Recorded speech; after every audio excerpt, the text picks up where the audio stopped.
আমার আপনার মন মতো খুশি না ইসলামিক খুশি, শরীয়ত মোতাবেক খুশিটাকে ঈদের দিনের খুশি হিসাবে আখ্যায়িত করা হয়েছে। এটা হলো আমাদের বোঝার বিষয়। কিন্তু আজকে আমরা ঈদের খুশিটাকে আজকের প্রথম কাজ হলো বরঞ্চ আসলাফদের ঈদ, সাহাবায়ে কেরাম, তাবেঈন, তাবেঈনদের ঈদটা কোন ধরনের ছিল সেই দিকে তাকাইলে আর ঈদ কেন আসছে সেই দিকে যাচ্ছি না আমি, এগুলো আপনারা সকলেই জানেন। ঈদের এই খুশিটা আসলে হবে শরীয়ত মোতাবেক, এই মোতাবেক শরীয়ত মোতাবেক। কারণ আল্লাহ পাক আমার তেলাওয়াত আয়াতে বলেন ওই তুকমিলুল ইদ্দাতা, এই আজকের এই দিনটা কেন দেওয়া হয়েছে ঈদুল ফিতর আর রমাদান, যাতে তোমরা রমাদানুল মুবারকে রোজার গণনা পূর্ণ করতে পারো। তুকমিলুল ইদ্দা, ইদ্দাতের অর্থ হলো গণনা করা, আর তুকমিলুল অর্থ হলো পূর্ণ করা। তুকমিলুল ইদ্দাতা, যাতে তোমরা এই রমাদানের রোজার গণনাকে পূর্ণ করতে পারো। ওই তুকাব্বিরুল্লাহ আলা মা হাদাকুম, এবং যেন তোমরা আল্লাহর দেওয়া এই 29 বা 30টা রোজা পূর্ণ করার পরে এটা যে পূর্ণ করতে পেরেছো, এই কারণে আল্লাহর বরত্বটা যেন আজকের দিনে প্রকাশ করতে। ওই তুকাব্বিরুল্লাহ, যেন তোমরা আল্লাহর বরত্বতা তথা তাকবীরের মাধ্যমে আল্লাহু আকবার, আল্লাহু আকবার, লা ইলাহা ইল্লাল্লাহ, আল্লাহু আকবার, আল্লাহু আকবার, লিল্লাহিল হামদ, এটা হলো তাকবীর। আল্লাহর বরত্বতা এখানে প্রকাশ করা হয়েছে, আল্লাহর প্রশংসা এখানে পেশ করা হয়েছে। তো আল্লাহ পাকের বরত্বতা যেন তোমরা প্রকাশ করতে পারো। কেন? আলামা হাদাকুম, যেই পথে তোমাদেরকে আল্লাহ পথ প্রদর্শন করেছেন, এই সেই সঠিক পথের পথ প্রদর্শন করার কারণে যেন আল্লাহ পাকের বরত্বতা তোমরা আজকের দিনে প্রকাশ করতে পারো। এই জন্য হলো ঈদের দিন। আর কি ওয়ালিতুকাব্বিরুল্লাহ আলা মা হাদাকুম ওয়া লাআল্লাকুম তাশকুরুন, এবং যেন তোমরা এই 30 দিন বা 29 দিন রোজা রাখতে পেরেছো, তারাবির নামাজ আদায় করতে পেরেছো, নেক আমালগুলি ভালো কাজগুলি করতে পেরেছো, এই জন্য যেন লাআল্লাকুম তাশকুরুন, যাতে তোমরা কৃতজ্ঞতা প্রকাশ করতে পারো। আজকের দিনটা কে বলেছেন? আল্লাহ নিজে কোরআনে বলেছেন। যেন তোমরা একটা হলো যে তোমরা রমাদানের গণনা যেন পূর্ণ করতে পারো, 2 নাম্বার এই পূর্ণ করতে পারার কারণে শুকরিয়া স্বরূপ আল্লাহর বরত্বতা যেন আজকে প্রকাশ করতে পারো। তাই হলো এক হলো রমজান আমরা গণনা পূর্ণ করলাম, আল্লাহর পক্ষ থেকে দেওয়া 29 দিন। এরপরে এখন আজকে থেকে ফজরের পর থেকে আমরা তাকবীর দিতেছি, বাড়ি থেকে আসার সময় তাকবীর দিতে আসলাম, আবার নামাজ পড়ে যাওয়ার সময় তাকবীর দিতে যাব। আজকের দিন বেশি বেশি তাকবীর বলাটা এটা একটা আমল, প্রথম আমল। এরপরে যেন শুকরিয়া আদায় করতে পারো। শুকরিয়া নামাজের প্রথম শুকরিয়া হলো, কারণ ঈদুল ফিতর মানে কি? আম্মা ইয়াউমুল ফিতরি ফাসালাতুন ওয়া সালাতুন। ইয়াউমুল ফিতর হলো ঈদুল ফিতরের অর্থ হলো 1 নাম্বার কাজ ফাসালাতুন, নামাজ পড়া। ঈদের 2 রাকাত ওয়াজিব নামাজ আদায় করা হলো ঈদুল ফিতরের প্রথম কাজ। ফাসালাতুন ওয়া সালাতুন, 2 নাম্বার কাজ হলো সালাত। এখানে সালাতুল ফিতর, সাদকায়ে ফিতর আসলে ফরজ হইছে, ওয়াজিব হইছে আমার আপনার উপর কখন? রমাদানের শুরুতে ওয়াজিব হয় নাই। আজকের এই সকালে সুবহে সাদিক হওয়ার সঙ্গে সঙ্গে যাদের উপরে সাদকা ওয়াজিব হয়, শর্ত সাপেক্ষে ওই ব্যক্তিদের উপর ওয়াজিব হইছে আজকের ফজরের সময় বোঝার সঙ্গে। এজন্য বলছে ওয়াসাদাকাতুন, মানে ঈদের নামাজে যাওয়ার আগে সাদকায়ে ফিতর আদায় করে যাওয়া, এই 2টা কাজ হলো প্রথম কাজ। আর পার্থিব আনন্দ উল্লাস যেটা, এটা মুমিনের নয়, এটা কাফের মুশরিক। এটা আল্লাহ পাক কোরআনের মধ্যে বলে দিয়েছেন, ফারিহু বিল হায়াতিদ দুনিয়া ওয়া মাল হায়াতুদ দুনিয়া ফিল আখিরাতি ইল্লা মাতা'।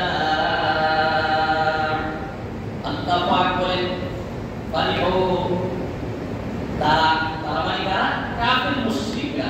ফারিহু বিল হায়াতিদ দুনিয়া, কাফের মুশরিকরা পার্থিব আনন্দ উল্লাসে তারা উল্লাসিত হয়।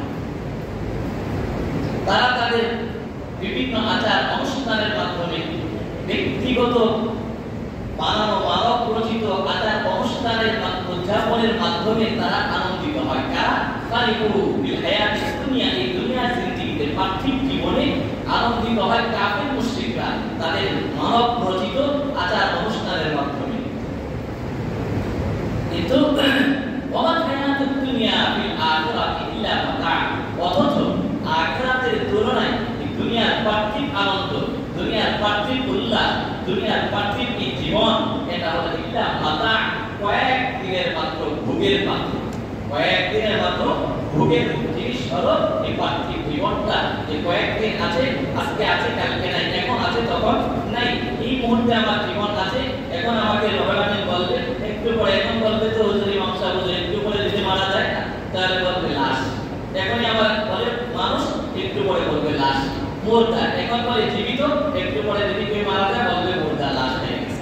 তাই আল্লাহ বলেন হ্যাঁ, তো দুনিয়ার পার্থিব মানব রচিত আচার অনুষ্ঠানের মাধ্যমে আনন্দিত হবে। যারা পানি হোক দুনিয়া পানি হোক, তারা মানে কাফের মুশরিকরা, ইহুদি খ্রিস্টানরা, অমুসলিমরা।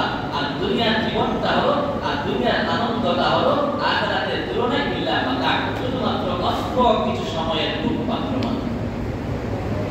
তাই কি বুঝলাম যে আনন্দ ঠিক আছে, এদের দিনের এই আনন্দটা হলো যেমন হযরত সুফিয়ান সাউরি রাহমাতুল্লাহ আলাইহি তো বলেন আজকের দিনে আমাদের আনন্দটা হলো কি, কোন আনন্দ জানো? যে আজকের দিনের প্রথম কাজ, ইন্না আফদালা মা নাবদাউ ফি ইয়াউমিনা, আজকের এই দিনে যে কাজটা আমরা প্রথম যে কাজটা শুরু করব আমল, সেই কাজটা হলো রাদ্দু আবসারিনা, আমাদের দৃষ্টিকে হারাম জায়গায় দৃষ্টি দেওয়া থেকে নিজেদের দৃষ্টিকে হেফাজত করা। প্রথম কাজ কি? কারণ হলো হযরত হাসান রাহমাতুল্লাহ আলাইহি তিনি তো বলেন ঈমানদারের জন্য প্রতিটা দিনই ঈমানদারের ঈদের দিন। কোন দিনটা? এটা কুল্লু ইয়াউমিন লা তা'সিল্লাহ ফীহি ফাহুয়া লাকা ঈদ। হযরত হাসান বসরি রাহমাতুল্লাহ আলাইহি বলেন যে ঈমানদারের জন্য প্রতিটা দিনই তার ঈদের দিন, যেই দিনের মধ্যে সে আল্লাহ, যেই দিনটাতে সে আল্লাহর কোনো নাফরমানি করে নাই, এমন প্রতিটা দিন ঈমানদারের জন্য হলো ঈদের। এই কি বুঝতাম এটাকে? এটা শাব্দিক তরজমা, তাকে ভিন্ন যদি তরজমা করে অর্থ বলেন যে এইভাবে যদি বলেন যে ঈদের দিন হওয়া সত্ত্বেও যদি কোনো বান্দা ঈদের দিনেও যদি নাফরমানি করে, আল্লাহর নিষিদ্ধ কোনো কাজ করে, তথা গুনাহের কাজ করে, তথা কিসের কাজ করে?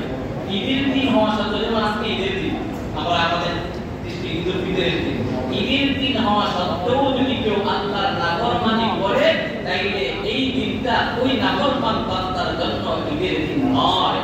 আর যেই বান্দা যেই দিনে কোনো নাফরমানি করবে না, সেই দিনটা ঈদের দিন না হলেও বান্দার জন্য ঈদের দিন। বান্দার জন্য কিসের দিন? ঈদের দিন। তাই বলে যে কুল্লু ইয়াউমিন লা তা'সিল্লাহ ফীহি ফাহুয়া লাকা ঈদ, প্রতিটা দিন ঈমানদারের ঈদের দিন, যেই দিনে বান্দা আল্লাহর নাফরমানি করে না, সেটা তার জন্য হলো ঈদ আর আনন্দের দিন। তাই হলো এখন আমরা আনন্দ করতে যদি এমন ভাবে করে, যুবকদেরকে বলি যদি আমরা মনে করি যে ডিজে বা গান বাজাই না, এটা আমার আনন্দের দিন, তো না না, এটা আমার আপনার জন্য আনন্দের বিষয় নয়, এটা ঈদের উদযাপন হতেই পারে না। এমন আনন্দটাকে করবে আল্লাহ বলেন পারি হোক, তারা অর্থাৎ কাফের মুশরিকরা গান করবে, বাজনা করবে, তাদের কি যে মানব রচিত আচার অনুষ্ঠানের মাধ্যমে আনন্দ উল্লাস করবে।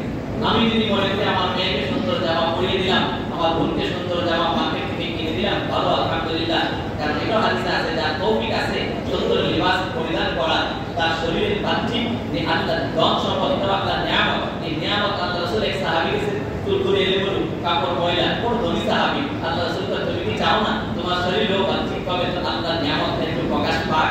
এরপরে রাসূল সাহাবী পরের দিন আসেন রাসূলের কাছে, চুল আশ্রয় তেল দিয়ে আসেন, কাপড় সুন্দর জামা পরে আসেন, রাসূল খুব খুশি হন। তাই তৌফিক থাকলে সাধ্য অনুযায়ী সুন্দর জামা পরেন, অসুবিধা নেই। কিন্তু এর অর্থ এটা না আমার মেয়েকে, আমার বোনকে, আমার ভাইটা ভাতিজিকে তাদেরকে জামা পরিধান করে বেপরদা করে যারা পর্দার উপযুক্ত হয়েছে তাদেরকে এখানে সেখানে অবাধে ঘোরাফেরার জন্য বের করে দেওয়া, এটা পশ্চিম কারো ঈমানদারের ঈদের আনন্দ হতে পারে না। হ্যাঁ, ঈদের আনন্দ হলে এক নাম্বার নামাজ পড়বো আজকে, দুই নাম্বার আল্লাহ পাকের তাকবীর, বরত্বতা এবং প্রশংসা করবো, আল্লাহু আকবার, আল্লাহু আকবার, লা ইলাহা ইল্লাল্লাহ, আল্লাহু আকবার, আল্লাহু আকবার, ওয়ালিল্লাহিল হামদ। তিন নাম্বার হলো আল্লাহ যে সালাতুল ওয়া সাদাকাতুল, ঈদের নামাজ সাদকা করবো, ঈদুল ফিতর নামাজ আদায় করার পরে সাদকা করবো, আত্মীয়স্বজনের বাসায় নিজেরা পুরুষেরা যেভাবে মহিলা গেলেও পর্দার সাথে যাবে, নিজেদের যারা যার সাথে হক আছে নিকটতম আত্মীয় থেকে আমরা একে অপরের সহনশীল হব, একজন প্রতিবেশী আরেকজন প্রতিবেশীর সাথে তাকে হাতকুশি করব, তার সহানুভূতিশীল হয় তার সাথে সাক্ষাৎ করব, কুশল বিনিময় করব, এগুলো শরীয়তের বিধান। একজনের সাথে যদি এক ইমানদার আরেক ইমানদারের সাথে হাসি মুখে কথা বলে, আল্লাহ রাসূল বলেন লাকা সাদাকাতুন, এটা তোমার জন্য সাদকার সওয়াব হয়ে যাবে। কত সুন্দর ইসলাম, কত সুন্দর এবং ইসলামের আচার অনুষ্ঠান কত সুন্দর, কত মাধুর্যপূর্ণ, কিন্তু আজকে আমরা মানি না, এই জন্য আমাদের কাছে কঠিন মনে হয়। এবং আমাদের আমরা যেটা করে মনে করি যে বুঝে আনন্দ, বরং শরিয়া মোতাবেক যদি সুন্নাহ মোতাবেক যদি জীবন পরিচালনা করে এর মধ্যে যে কত আনন্দ বোধ হয়, এটা যে পড়ে না সে বুঝতে পারবে না। যেমন চিনি, এটা মিষ্টি না তিক্ততা, এটা মুখে না দিলে বোঝা যাবে না। হ্যাঁ, তেঁতুল, এটা মিষ্টি না টক না কি, এটা যে জীবনে খায় না সে মুখে না দেয় জিহ্বাতে লাগানো ছাড়া বুঝবে না। শরিয়া মোতাবেক সুন্নাহ মোতাবেক জীবন চালানোর মধ্যে কত শান্তি, কত আনন্দ, এটা নিজে না চলতে বোঝানো সম্ভব না। ये समझने की चीज नहीं, समझाने की चीज नहीं है।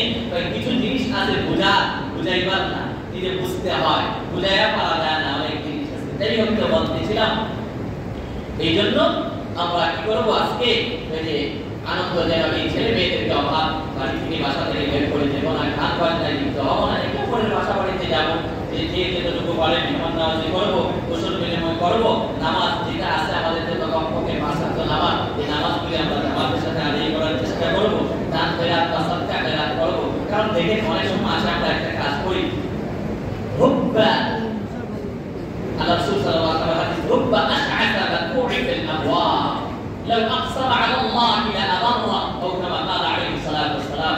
আল্লাহ রাসূল বলেন অনেক মানুষ আছে সমাজে খুবই গোপন, তার পরিচিতিতে মন নেই, প্রসিদ্ধতা নেই, চুল এলোমেলো, কাপড় ধুলি দূষিত, মহিলা যুক্ত থাকে, কিন্তু সে আল্লাহর বড় পেয়ারা, কিন্তু বাহ্যিক সে দরিদ্র, বাহ্যিক সে একটু নিচু দেখা যায়, তাকে চিনে না মানুষ, জানে না, প্রসিদ্ধতা নাই, কিন্তু আমরা তাকেও চাইলে ধমকিয়ে তাড়িয়ে দেয়, তাকে কিছু দেয় না, বরং সাধারণ মনে করে তারা ধমক দেয়। আল্লাহ রাসূল বলেন সাবধান, সে কিন্তু যে তার মধ্যে যদি তাকওয়া থেকে থাকে, তাই লা আকসারা আলাল্লাহ, এমন কি দরিদ্র যদি নেককার হয় আর চুল ধুলি দূষিত থাকে, কাপড় ময়লা যুক্ত থাকে, যারা দরওয়াজা থেকে তাকে তাড়িয়ে দাও। শুনে রাখো, লা আকসারা আলাল্লাহ, এমন দরিদ্র মানুষগুলি যদি কোনো সময় আল্লাহর কসম করে ফেলে, অর্থাৎ আল্লাহর কাছে যদি কোনো কিছু চেয়ে ফেলে, প্রার্থনা করে ফেলে, আবার আল্লাহ তাআলা তার দোয়া কিন্তু ডাইরেক্ট কবুল করে ফেলে। সুতরাং দরিদ্রকে ধমকায় তারা দেন না। আল্লাহ নিজে কোরআন হাদিস রাসূল যেমন বলেছে, তারা যা বলবে আল্লাহ কবুল করে ফেলবে, তেমনি ভাবে আল্লাহ নিজেই বলেন ফালা তানহা।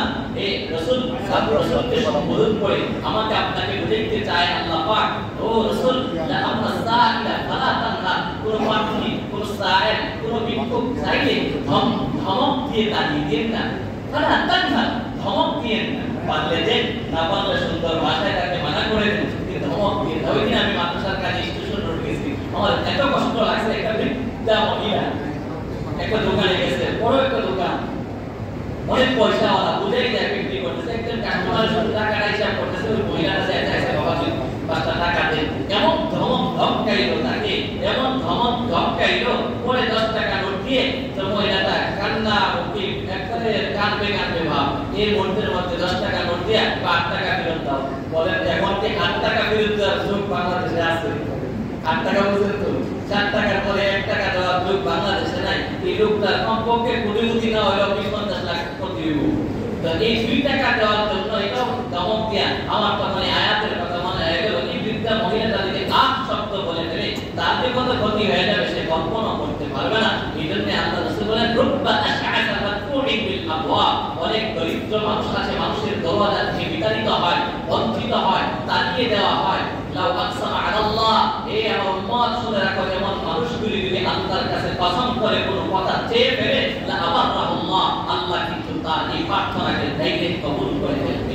এই জন্য ভাইরা আমরা সদকা খয়রাত করব, দান খয়রাত করব। এরপরে তো কি বলতেছিলাম যে আজকের এই দিনের প্রথম এক বুজুর্গের বা আমরা মনে করি আনন্দটা হলো গুনাহের মাধ্যমে আনন্দ না। এক বুজুর্গকে যেদিন দেখতেছি খুব চিন্তিত অবস্থায়, কেউ জিজ্ঞাসা করলো যে আপনি আজকে খুশির দিন, আনন্দিত হবেন, আপনি চিন্তিত কেন? তখন তিনি বললেন সদাত্ত, তোমরা সত্য বলেছো। ও আমার ভাইরা, তোমরা সত্য কথা বলেছো, কিন্তু এমনি আব্দুল, আমি তো এমন একটা বান্দা, একজনের গোলাম, যিনি আমারানি আন আ'মালা লাহু,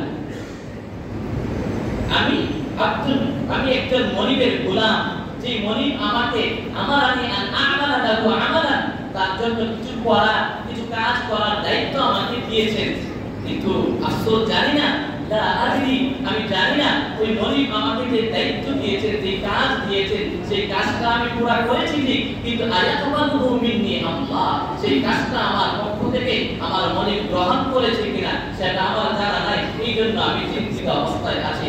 চিন্তিত কি? অর্থাৎ তিনি চিন্তিত আছে যে আমি আমার মনিব, আমি তো একজনের গোলাম, আর আব্দুল মাওলায়া, আমি আমার এক মনিবের গোলাম, আর এই মনিব তিনি আমাকে আদেশ করেছেন তার কাজ করার জন্য, তথা তিনি বুঝাইতে চান আমি তো আমার মাওলায়ে পাক আল্লাহ এবং হাকিমের গোলাম। এই গোলাম বলে তো মনিবে আদেশ করেছিলেন যে ইয়া আইয়ুহাল্লাযীনা আমানু কুতিবা আলাইকুমুস সিয়ামু কামা কুতিবা আলাল লাযীনা মিন ক্বাবলিকুম লাআল্লাকুম তাত্তাকুন। আল্লাহ তো আমাকে রমজানের রোজা রেখে মুত্তাকি পরহেজগার হওয়ার আদেশ করেছিলেন, এবং ফারাদা আমাদের জন্য দিতে পারেন এই রমাদানের কিয়ামুল লাইলটাকে সুন্নাত করার দিয়েছিলেন, সুন্নাত সাব্যস্ত করেছিলেন। আমি এই দায়িত্বটা পালন করতে পেরেছি কিনা, অথবা করেছি ঠিক, কিন্তু আমি জানি না যে আয়াতুল্লাহু মিন্নি আল্লাহ, আমার এই দায়িত্ব যেটা আদায় করলাম এটা আমার পক্ষ থেকে আমার মনিবে কবুল করেছেন কি করেছেন না, গ্রহণ করেছেন কি করেছেন না। এই জন্য আজকে আমি চিন্তিত আছি। ও মুসলমান, এই জন্য আমার আপনার জন্য উচিত আজকে তো আনন্দ যেটা আছে করবো, কিন্তু এমন আনন্দটা যেন না হয় এটা শরীয়ত বর্ণিত, বরং এই টেনশন থাকা দরকার যে আইরে আমি তো আমার বদলা নেওয়ার জন্য আসছি, কিন্তু আমার বদলা পাওয়া উপযুক্ত আমি হইলাম কিনা, আমার দেওয়া দায়িত্বগুলো আমি পালন করতে পেরেছি কিনা, বা পারলেও এটা গ্রহণীয় হইল কিনা, সেই জন্য একটু চিন্তিত থেকে আল্লাহর কাছে আজকে আমরা তওবা করব, ইস্তিগফার করব, কাকুতি মিনতি করে আল্লাহর কাছে মিশরের জিন্দেগির জন্য মাগফিরাত চাইবো। আর চাইলে আল্লাহ হাদিসে কুদসি লম্বা করা কথা, অনেক কথা বলা হয়েছে, সেদিকে যাচ্ছি না। এই জন্য আজকে যদি আমরা চাই আর গরিব দুঃখীদের কিছু পারলে তার বেড়াতে করবো, এই খুশিটার মধ্যে যেন আমি যেমন আনন্দিত হচ্ছে, আমার পরিবার যেমন আনন্দিত হচ্ছে, গরিব অসহায় আমার প্রতিবেশীর কাছে। ও মুসলমান, আজকে আমি আপনি মনে করি ৫ দরবার হজ উমরা করি, কিন্তু আমার বাড়ির পাশে একটা দরিদ্র মানুষ অনাহারে থাকে, তারপরে খাবার মিলে না, আপনার ১০ বার হজ উমরার চাইতেও হাজার গুণ বেশি ফজিলতপূর্ণ হবে। আপনার প্রতিবেশী যদি না খেয়ে থাকে তার জন্য আহার অন্ন বস্ত্রের ব্যবস্থা করা আপনার জন্য নফল হজ আর নফল উমরার চাইতেও বেশি সওয়াবের অধিকারী হবে। এই জন্য আমার মুসলমান ভাইরা বাবারা নিজেরাও আনন্দিত হব, আর এই আনন্দের মাঝে আমাদের প্রতিবেশী যারা দরিদ্র আছে তাদের প্রতি আমরা সহানুভূতিশীল হব। সেই জিনিসটা আমরা সকলেই কাজ করে চলবো। আল্লাহ পাক যেন আমাদের সকলকে আল্লাহ যেই কারণে দিয়েছিলেন তাকওয়া অর্জনের জন্য, এই তাকওয়ার চাহিদা হলো যে এমন যেন না হয়, আল্লাহ কোরআনে বলেন ওয়ালা তাকুনু কাল্লাতী নাকাদাত গাসলাহা মিন বা'দি কুওয়াতিন আনকাসা। আল্লাহ পাক কালামে পাকের মধ্যে বলেন, ও মুসলমান, তোমরা ওই বৃদ্ধা মহিলার মতো হয়ো না যেই মহিলা অনেক কষ্ট করে অনেকগুলি সুতাকে কি করেছে একসাথে, সে মনে করেন সুতা পাকাইছে, পাকাইয়া মনে করেন একটা কাঠির মধ্যে মোড়াইছে, তো অনেক কষ্ট করে সুতাগুলো সে পাকাইলো, পাকানোর পরে সে কি করলো, এই যে আবার কেটে টুকরো করে ফেললো।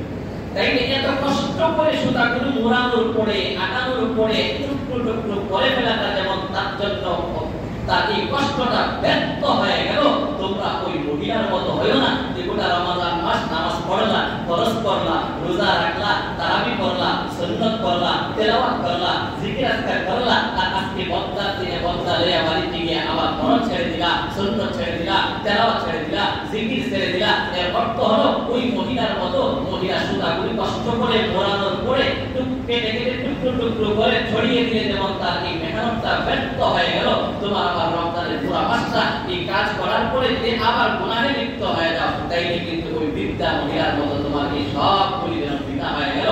আমি তোমাকে লাআল্লাকুম তাত্তাকুনের জন্য দিয়েছিলাম রমাদান, তুমি কিন্তু তাত্তাকুন খোদার ভয় অর্জন করতে পারো না। আরে কোনটাকে কিন্তু শুধু একটা আলেম, একজন বড় বুজুর্গ, পীর বুজুর্গের কাজ না, এখানে লাআল্লাকুম তাত্তাকুন শব্দ করে আল্লাহ ব্যাপক শব্দ ব্যবহার করে বলছেন এই মুত্তাকির কাতারে তুমি একজন রিকশা চালক তাও হইতে পারবা, কারণ আল্লাহ বলেন ইন্না আকরামাকুম ইনদাল্লাহি আত্তাকুম। সম্মানিত আল্লাহর কাছে বড় আলেম হলে সম্মানিত এমন নয়, যে যত আলেম হোক, জাহেল হোক, একজন দিন মজুর হোক, যার মধ্যে যত বেশি আল্লাহর ভয়, যার মধ্যে যত বেশি তাকওয়া থাকবে, সেই হলো আল্লাহর কাছে সবচেয়ে বড় দামি, সবচেয়ে বড় সম্মানে। আল্লাহ বলেন ইন্না আকরামাকুম ইনদাল্লাহি আত্তাকুম, যে সবচেয়ে বড় মুত্তাকি সেই হলো আল্লাহর কাছে সবচেয়ে বড় দামি। আল্লাহ পাক আমাদের সকলকে যে উদ্দেশ্যে আল্লাহ তাকওয়া অর্জনের জন্য রমাদান দিয়েছেন, এই তাকওয়া রমাদানে যেভাবে অর্জন করেছি বা যেভাবে চলেছি সারাটা জীবন যেন সেইভাবে চলতে পারি সেই তৌফিক আল্লাহ পাক আমাকে আপনাকে সকল